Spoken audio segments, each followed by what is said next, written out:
وزیر اعظم عمران خان اس وقت ضلع محمد میں قبائلی عمائدین سے خطاب کر رہے ہیں، آئیے آپ کو دکھاتے ہیں۔ وَإِيَّاكَ نَسْتَعِينُ جناب محمود خان سی ایم پختونخوا،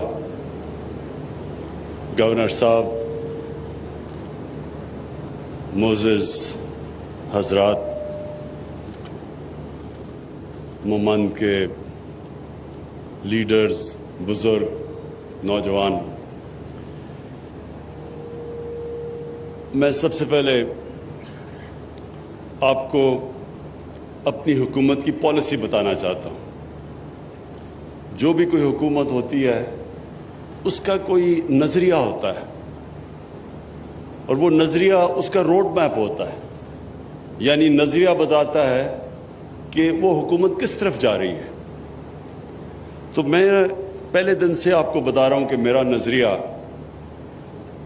وہ ہے جو مدینہ کی ریاست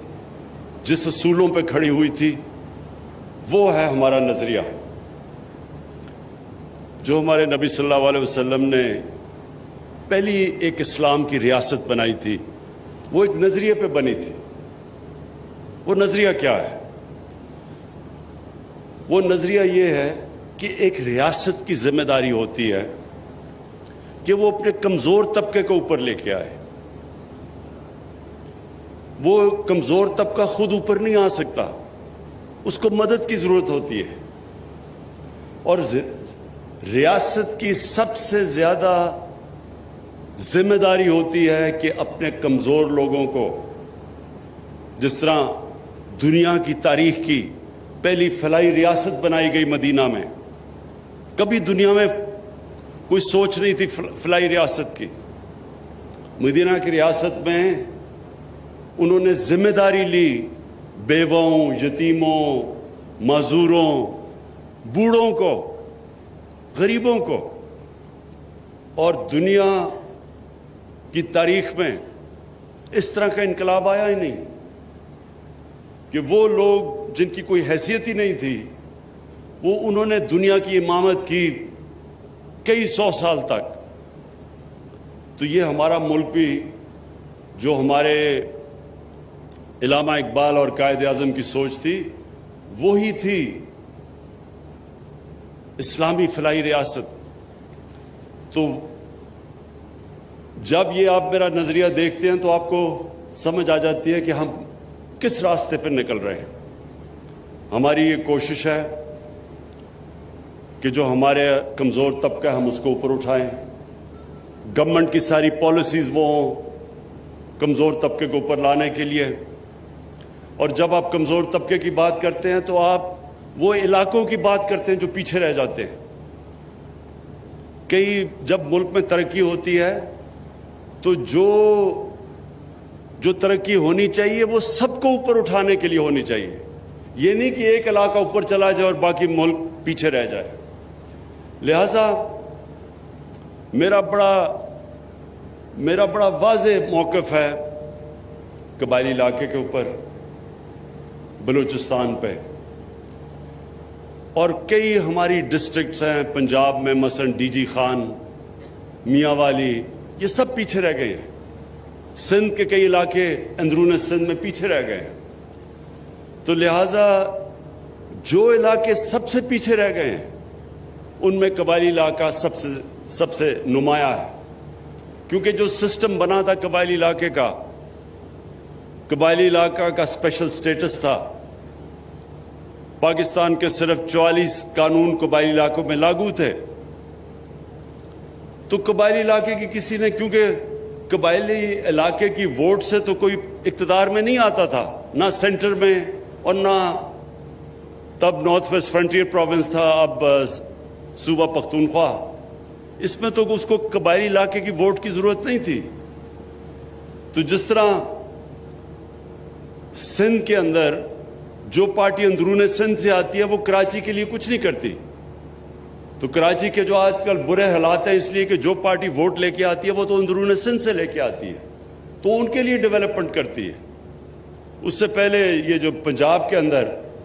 نون لیگ کا گڑھ سینٹرل پنجاب تھا، اور لاہور اصل میں گڑھ تھا تو وہ ڈیولپمنٹ ایک ہی جگہ پہ لے جاتی تھی, باقی علاقے پیچھے رہ جاتے تھے. ہمارا موقف یہ ہے کہ جو علاقے پیچھے رہ گئے ہیں ہم نے سب سے زیادہ ان کے اوپر توجہ دینی ہے. اور میں جب آپ کو یہ کہتا ہوں کہ انشاءاللہ محمود خان بات ٹھیک کہتے ہیں کہ جب انشاءاللہ ہم بات کرتے ہیں قبائلی علاقے کی, ہماری پوری کوشش ہے کہ ہم زیادہ سے زیادہ فنڈز قبائلی علاقے کے اوپر خرچ کریں. مجھے تھوڑا سا افسوس بھی ہوتا ہے کہ حالانکہ ہمارے صوبوں نے یہ وعدہ بھی کیا تھا ہمارے آنے سے پہلے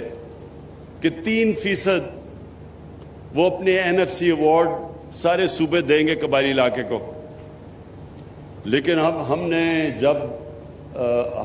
ہمیں حکومت ملی تو وہ صوبے تیار نہیں ہیں اپنے وہ فنڈ دینے کے لیے جو انہوں نے وعدہ کیا ہوا تھا. میں ان کو یاد کراتا ہوں کہ ہمارے دین کے اندر, قرآن کے اندر یہ بڑا واضح لکھا ہوا ہے کہ اپنے وعدوں کو پورا کرو. مسلمان اپنے وعدے پہ کھڑا ہوتا ہے, اور انشاءاللہ میری پوری کوشش ہے کہ ان سارے صوبوں سے جو باقی صوبے ہیں, پختونخوا نے تو اپنا شیئر دے دیا, لیکن باقی صوبے کہتے ہیں جی آگے ہی بڑے برے حالات ہیں,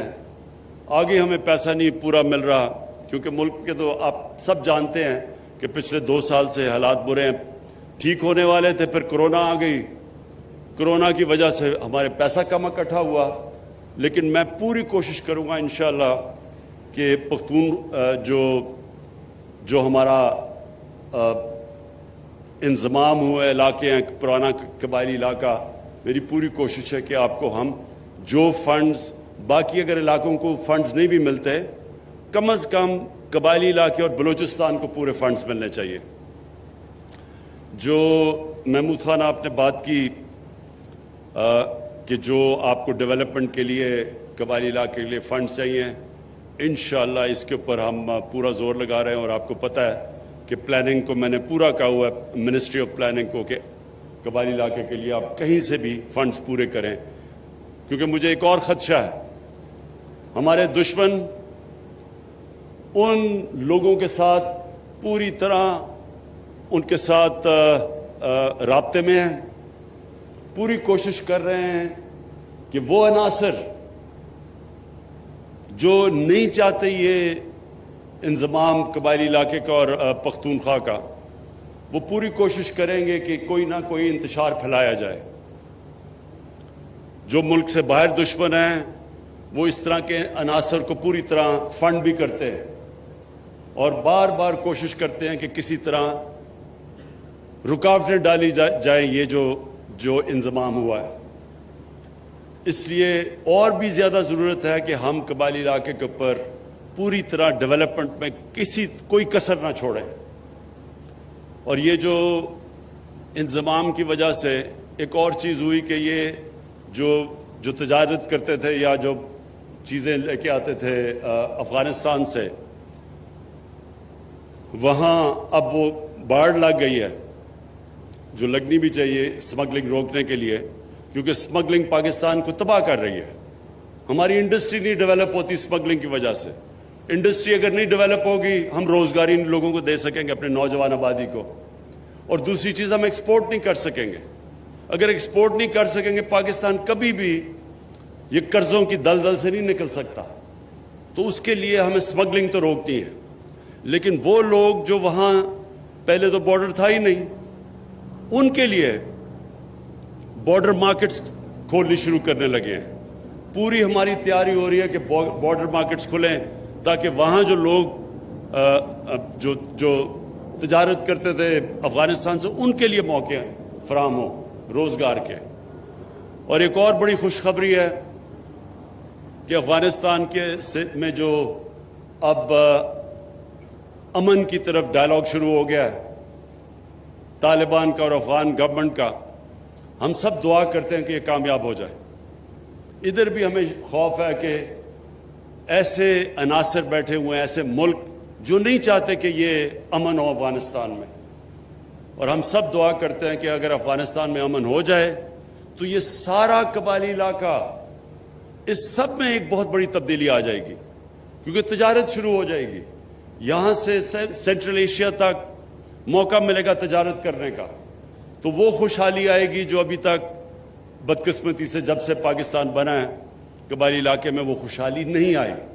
اور اب انشاءاللہ اگر یہ جس طرف جا رہا ہے امن کا بات چیت، اور انشاءاللہ اگر یہ آگے بڑھتی ہے تو سارا قبائلی علاقہ سب میں بہت بڑی تبدیلی آئے گی تجارت کی وجہ سے۔ میں آخر میں محمود خان آپ کو پوری اپنی طرف سے اور اپنی فیڈرل گورنمنٹ کی طرف سے آپ کو یہ پورا آپ کو اعتماد سے کہتا ہوں کہ ہر قسم کا آپ کے ساتھ آپ کی مدد کی جائے گی کہ یہ جو قبائلی علاقے جو آپ کا حصہ بنے پختونخوا کا، ان کی ہر قسم کی مدد کی جائے، ہر قسم کے فنڈز دیے جائیں، ہر قسم کی ڈیولپمنٹ کی جائے، کیونکہ یہاں لوگوں کو سب سے زیادہ ضرورت ہے۔ اور وجہ اس کی یہ کہ 70 سالوں میں یہ قبائلی علاقہ پیچھے رہ چکا ہے، سب سے زیادہ غربت یہاں ہے، سب سے کم تعلیم اس علاقے میں ہے، سب سے کم روزگار اس علاقے میں ہے، یہاں سے لوگوں کو دور دور جانا پڑتا ہے روزگار لینے کے لیے۔ اس لیے ہماری پوری کوشش ہوگی کہ اس علاقے میں